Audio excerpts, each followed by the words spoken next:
Welcome back. I'm Jeff Hix, curator of the Strange As It Seems archives and grandnephew of John Hix, who created Strange As It Seems in the late 1920s. Now, the main difference between Strange As It Seems and Ripley's Believe It or Not was that John Hix insisted that every fact he presented in the comic strips, the CBS radio shows, the Universal film shorts, be true.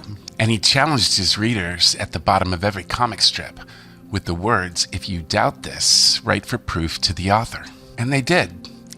Whereas if you wrote Robert Ripley and challenged him on a fact that was true, he would send back a postcard that said, "Believe it or not."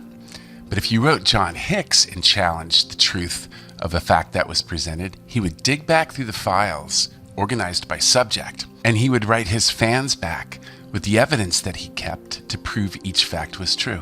When I was a kid, we kept these Strange As It Seems archives in our garage, and I always found these files full of handwritten letters, photographs, and affidavits to be fascinating. So now, almost 100 years later, I'm digging back through these files to bring these strange and unusual stories to life again and share them with you. In our last episode, we lifted a stack of stories about strongmen from the 1930s. And in today's episode, we'll continue into the 1940s with amazing feats of strength from weightlifters of the day, including women and children. So off we go to exercise our brains. So for our first story, we'll go back to the early 1940s when John Hix was digging back through his library.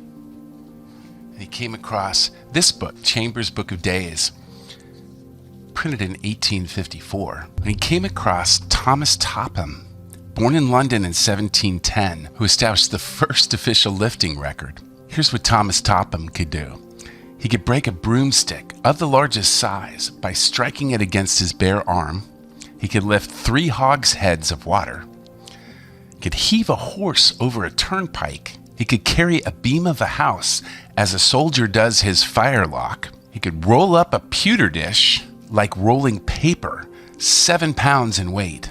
He could lift 200 weights on his little finger and move them gently over his head. He could break a rope capable of sustaining 20 hundredweight, lift an oak table 6 feet in length with his teeth. He could crack a coconut by striking it against his ear and strike a round bar of iron 1 inch in diameter on his naked arm with one blow and bend it into a semicircle. So where he found this to be extraordinary and unbelievable, he decided to write a letter to Mr. Gord Venables, managing editor of Strength and Health magazine in York, Pennsylvania, on September 30th, 1942. And he said, "This is almighty remarkable. I think you will agree. However, we will need to locate some competent authority before we record Mr. Topham's historic deeds in our feature. Can you assist?" And Gord wrote him back, and he said, "Glad to get your letter. However, I couldn't answer sooner as I was busy getting out our November issue of Strength and Health. But here's the information I have on Thomas Topham." And he went down each of them. I believe he could break a broomstick across his forearm, as well as bend a 1-inch bar. John Grimek can do both of these feats easily. I saw him succeed with both the first time he tried. So it's evident that Topham could have done the same. This, incidentally, is not as difficult as it sounds, but it is spectacular. I don't know about his heaving a horse over a turnpike, but the late Eugene Sandow could carry a pony on his back up a ladder. He performed this as part of his show, and it was seen by many persons in this country. About carrying a beam of a house over his shoulder, since the length or weight is not mentioned, I wouldn't know. But a fairly strong man can carry 400 pounds in this manner if there isn't too much of the beam sticking out behind him to overbalance his body weight. It takes a pretty big piece of wood to weigh 400 pounds, and Topham was tremendously strong. So I think this might pass as okay. Pewter is soft material, and again, its thickness and size is not mentioned, but when Victor McLachlan, the movie star, was a strong man in the circus, he performed the same stunt. He could roll up a hotel serving tray into a ball as though it were paper. Most of our weightlifting team, including myself, can crush together a small beer can in our hands.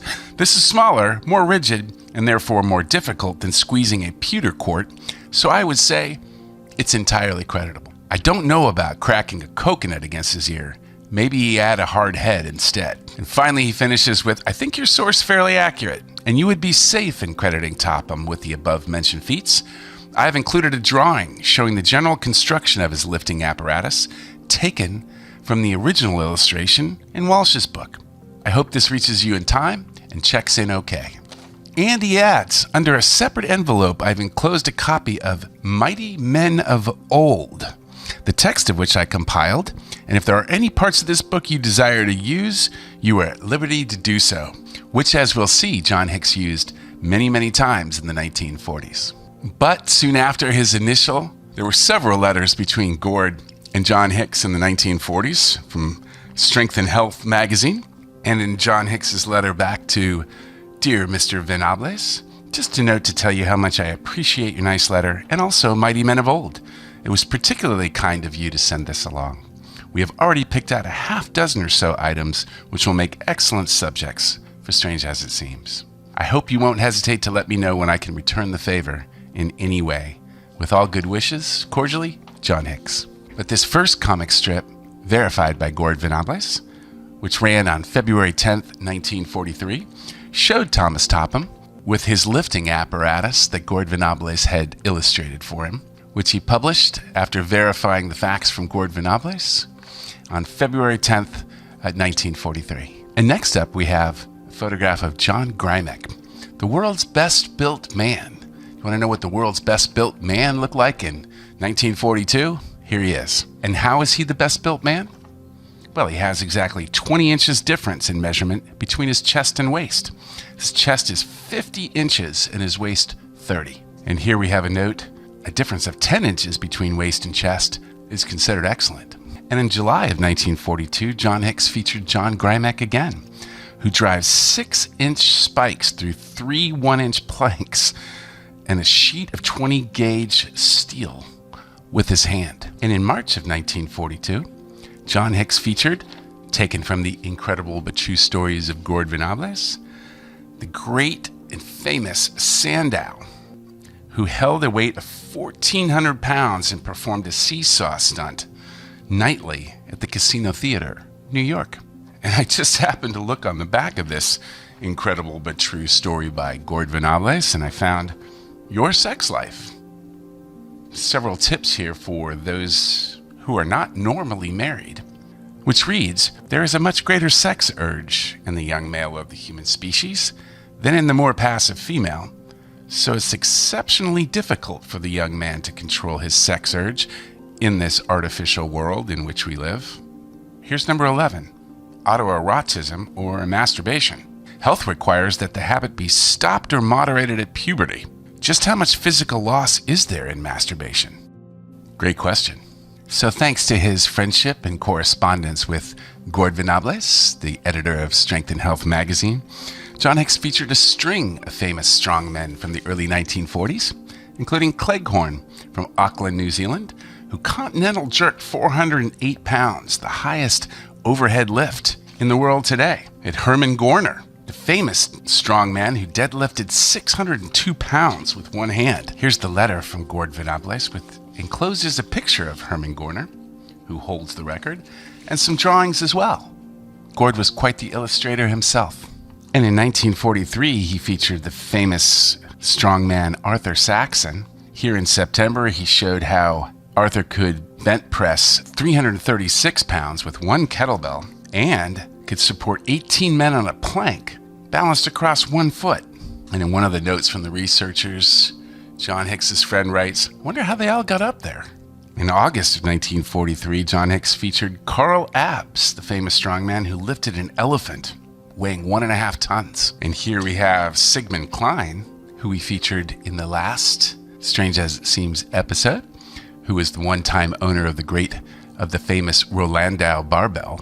We have Bob Hoffman, who ran 100 yards carrying a 150-pound man overhead with one hand. And Clivio Massimo, famous strongman who was also an accomplished violinist, who, after he was drafted in the Army, went through the manual of arms using a 135-pound soldier instead of a rifle. Here's Charles Spooner, who does the flag on a vertical bar for 45 seconds, and Lawrence Frankel, who performed a flag on stall bars with a 50-pound dumbbell tied to his waist. And this amazing feat by the Zimmerman brothers, Dick Zimmerman, who jumped from a height of 6 feet onto his brother Joe's abdomen, holding a 50-pound weight in each hand. Ouch. And here's the letter from Gord, Venables, verifying the feat. He said, the Zimmerman boys you mentioned are now in the Army. This is the early 1940s. The last time they tried this stunt, they used a 12-foot ladder. And here's the note from Gord's letter that after witnessing the feat, Gord was forced to admit he had seen everything. Well, maybe not quite everything. Although, here I find next to this from actually 10 years earlier, December 1932, from Harry Good in Reamstown, Pennsylvania. Enclosed are snapshots of feats which you said you would include in your cartoon. Interestingly, John Hix didn't. And I'm wondering if this feat that he showed by the Zimmermans proved maybe that this wasn't even true. Because in this one, you have a feat of jumping upon Harry Good's stomach. And look how high he is jumping off. This looks impossible. Although it did include an affidavit signed by several witnesses who said they'd witnessed the feat.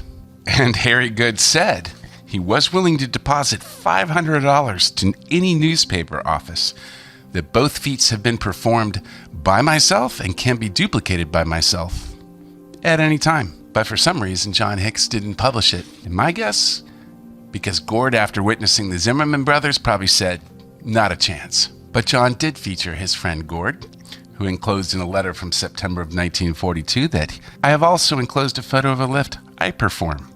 Maybe it's not as spectacular as others, but men who know strength will recognize it as a very difficult feat.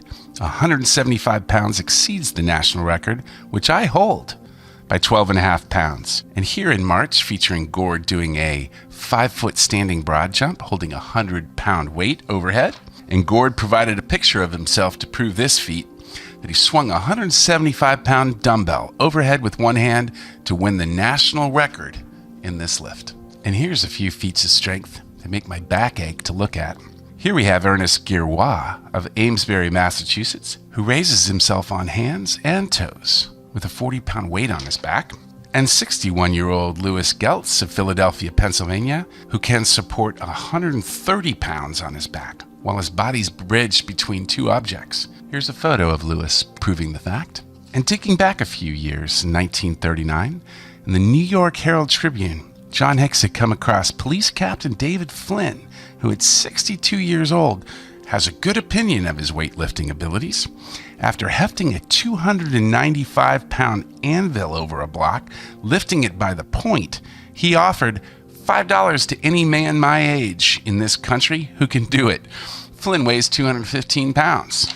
So John Hix wrote David Flynn to prove the fact. And 2 years later, David Flynn writes back from the Chicago Police Department in reply to your favor of November 16th, wherein you make inquiry regarding my weightlifting attainments. I would advise that I am forwarding under separate cover photographs of me taken recently with the anvil and dumbbells. And here, Captain David Flynn proves quite a few feats of strength, including lifting the anvil by the point, which John Hix featured in January of 1940. And here, in October of 1943, deep in the middle of World War II, as we can tell by the fact about the Nazi swastika, we have Gregory George, who made a deep knee bend of 400 pounds the first time he ever lifted a barbell. And the champion weightlifter, Bill Fisher. Here we have a photograph of Bill, deadlifting over 3 times his own weight. He also hoisted 565 pounds for a new national record in his weight class. And I love this note. If you could do 114 sit-ups, you pass 100% in the physical test for aviation students. Recently, Gregory Sparrows, formerly from Springfield, Massachusetts, now at State College, Mississippi, performed 3,650 sit-ups. Gregory introduces to the sit-up fans a new kink. He had a portable radio beside him and an electric fan, to which he gives credit for helping set this new record.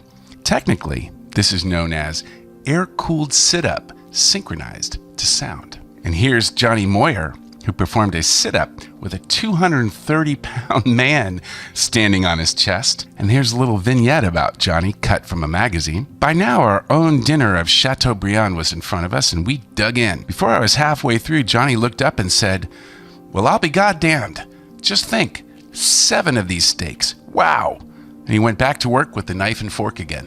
But what really cracked me up looking through these old feats of strength were all the ways people lifted things without even using their hands. Here we have, from 1931, a letter. "Dear Sir, I do not know if you would think this a good one to put in your Strange As It Seems, but I'm sending it in anyhow. George Strunk, who lives at 1113 Carbon Street, Reading, Pennsylvania, can pull an auto carrying 14 people with his hair." Here are several photos of George doing such a thing, and even lifting 130 pounds, which John Hix featured way back in 1931. And this postcard of Habu, the sensation of Europe, the only act of its kind in the world, the iron-tongue man who could lift 105 pounds with his tongue. And these guys, Melvin Terry of Chicago, who pressed up to a handstand while holding 462 pounds with his teeth, and Art Levin from Reading, Pennsylvania, who can hang by his teeth while holding 112 pounds. And just in case you ever wondered, hey, maybe I can do that myself, here's an article in the Strange As It Seems archives of, have you ever tried teeth lifting? That teeth lifting is a favorite stage stunt everyone knows. Besides the professionals, many amateurs attempt teeth lifting, and this article is for them. We have several examples of positions used for teeth hanging, and of course, Sailor Jim White pulling a string of autos with a teeth grip. And from the final page of the article on teeth lifting, we have, once again, sex weaknesses, their cause and remedy, and have you these symptoms of nerve exhaustion? What causes sick nerves? In women, this is largely due to overactive emotions and to the constant turmoil in their domestic and marital relationships. In men, these signs of nerve exhaustion are produced as a result of worries, intense concentration, excesses, and vices. The mad pace at which we are traveling is wrecking the entire nervous organization. This in the early 1940s. And continuing on with the fantastic feat of teeth pulling, we have Joseph Tony, who pulled a truck by his teeth, walking on his hands. The truck and the load weighed 5 tons. Here's a picture of Joseph Tony performing such an extraordinary feat. And lastly, Harry Greenstein. Here's a handwritten letter from Mr. Harry Greenstein, as well as a photograph of Harry Greenstein performing this extraordinary feat, in which he pulls an automobile 135 feet uphill with his teeth. Not only that, this is after physicians proclaimed he would never walk again as a result of an injury necessitating the removal of his left hip joint. And after John Hix died in 1944, on D-Day, strange as it seems, June 6th, 1944, had nothing to do with the war, but he died of myocarditis. And his brother, Ernest Hix, my grandfather, carried the torch and continued with Strange As It Seems, and as well as the correspondence with Gord Venables. And here we have the 385-pound push-up performed by Joe Drewsbicki. 385-pound push-up. From top to bottom, we have Len Mansfield, 115 pounds, Len Wisniewski, 130 pounds, Ron Kopernak, 140 pounds, and Joe Drewsbicki, who himself only weighed 140 pounds. And digging back into Gord Venables' mighty men of old, Ernest featured Bienkowski, the coin breaker, possessor of the strongest grip ever known. He could snap into any coin of any nation, and he could burst a tennis ball with one hand. And later in 1944, Ernest featured Louis Cyr, the Canadian strongman, who wore his hair long, apparently because he considered himself to be the reincarnation of Samson. And after Ernest Hix died in 1948 in a small plane crash, his wife Elsie, my grandmother, carried the feature forward into the 1950s. And here we have correspondence with Elsie and Ray Van Cleef, who had corresponded for many years with John and Ernest.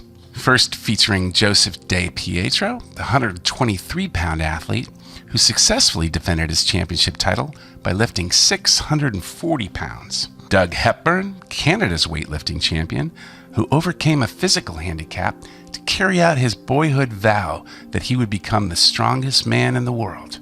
A obtained his goal when he won the crown in 1954. And here's a letter from the Detroit Board of Commerce to Elsie Hix, letting her know that she could consult at her local library the book entitled The All Sports Record Book to confirm the fact about Mr. De Pietro. And through her correspondence with Ray Van Cleef, she featured Jack Walsh from Trenton, New Jersey, who supports the entire weight of a 400-pound barbell on top of his head without any protection to relieve the pressure, and Bob Weeks, record holder in weightlifting from St. George, South Carolina, who could bend a horseshoe with his teeth. And lastly, when Jim Murray took over as editor of Strength and Health magazine, he wrote to corroborate some stories on Paul Anderson of Toccoa, Georgia, the only man to perform a full squat and get up again with 800 pounds on his shoulders 6 times. No one else has performed this feat with 700 pounds even once. Many today consider Paul Anderson to still be the strongest man who ever lived, strange as it seems. As if that wasn't enough, there's still one more folder left with extraordinary feats of strength from women and children. Starting with Sonny Walker, 7 years old from Phoenix, Arizona, who carried Babe Ruth on his shoulder, 220 pounds. And Buddy Andrews from New Westminster, British Columbia, at 6 years old could support a man 4 times his weight. Here's newspaper photographs of the infant Hercules Buddy Andrews. Here's a youngster who can't shout, Uncle. No, he lifts him right up. And here from the Minneapolis Sunday Tribune, March 13th, 1932, we have Charles Highfield, age 13, who could support 476 pounds, nearly 6 times his own weight, in Coventry, England. Several newspaper clippings of Charles, the schoolboy Hercules, performing such an amazing feat. We have Billy Withers, age 5, weighing 42 pounds, who could lift 50 pounds with his teeth. And this fascinating newspaper clip about Billy Withers, showing that 9 unusual feats of strength, 3 of which no other child in the world has ever performed. And this was proven and actually shown in the Strange As It Seems Universal picture, released on August 31st. There were over 150 Strange As It Seems Universal film shorts produced by Universal. So far, I've only been able to discover 4, 2 of which I recently discovered on 16mm, currently being digitized, soon to be released here on the Strange As It Seems YouTube channel. And a Sunday comic featuring the 12-year-old Helmuth Lichterfeld, who could lift 1,200 pounds. And here's the photo proof of Helmut hoisting several persons in a display of his strength. Times Worldwide photographs in the Berlin Bureau. And Charles Little Samson Fuchs, 3.5 years old, who could lift a 61-pound weight. And this sent from Murray Rosenblatt in Bronx, New York, a newspaper clipping of Charles hoisting the 61-pound weight. Not to be outdone by Samson Jr., 5.5 months old Floyd Carter, who could lift his own weight with his arms. Here's the Los Angeles Examiner newspaper clipping with Floyd Everett Carter at 5.5 months old, lifting his own weight up on a pull-up bar. We have Romeo Lacroix, 8 years old, could carry a 195-pound man on his shoulders, South Hadley Falls, Massachusetts. And my favorite child strongman, Clarence Kerr of Toledo, Ohio, who shaves, smokes cigars, and has a man's voice, and can lift 180 pounds. Although he's only 4.5 years old, Clarence Kerr, known as the world's strongman, has the mental and physical development of a boy of 16. He smokes cigarettes, but prefers the pipe. But Strange As It Seems not only featured men and boys, but also women.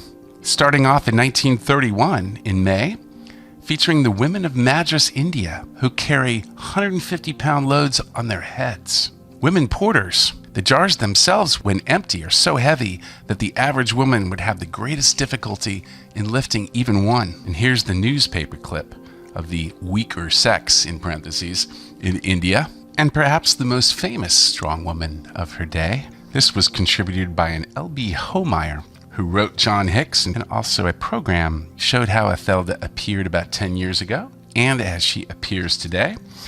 John Hix writes back to Mr. L.B. Homeyer, "Thanks for the information and the photo of Ethelda. I will need absolute proof, which I'm sure you can give me, and I hope that you won't mind sending it. And here another reader and fan of Strange As It Seems sent in the Police Gazette that talked about Anna Abbs, who was the daughter of the famous continental athlete Carl Abbs, who was featured earlier, who went by the name of Mrs. Montagna. She was also the wife of an Italian strongman. She weighed about 185 pounds and was one of the world's strongest women. She could tear in halves a pack of 100 playing cards, and in her act, she used to hold a 215-pound cannon on her back while a charge of 200 grams of powder was shot off. And Katie Sanduina, champion strongwoman of Europe, who lifts her 210-pound son completely over her head with one hand. And here's the affidavit from Ray Van Cleef, signed. The enclosed photograph shows Katie Sanduina accomplishing this remarkable human lifting feat of strength with one hand. And a similar feat, I love this handwritten letter almost falling apart. Would it interest your column to feature Constance Free of Chicago as a strong girl?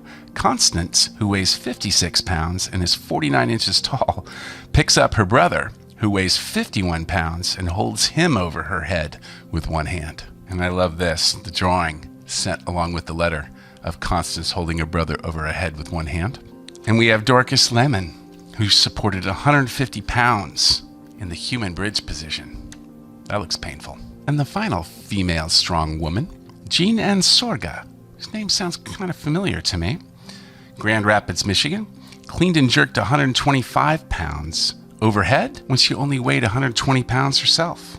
Here's a photo of Jean Ann Sorga, as well as the correspondence from the Grand Rapids Association of Commerce, proving the fact, and the picture of Jean and Harold Ann Sorga. That's where the name sounded familiar. Harold was quite a famous strongman in and of himself. With a photo signed by Jean and Harold Ann Sorga, best wishes to Mr. Hix. Well, that does it for the famous men, women, and children of the 1930s, 40s, and 50s. And if you like these weird and wild stories of the strange and unusual, as much as I do going back through the archives to find them for you, please comment, like, follow, and subscribe for more Strange As It Seems stories coming soon.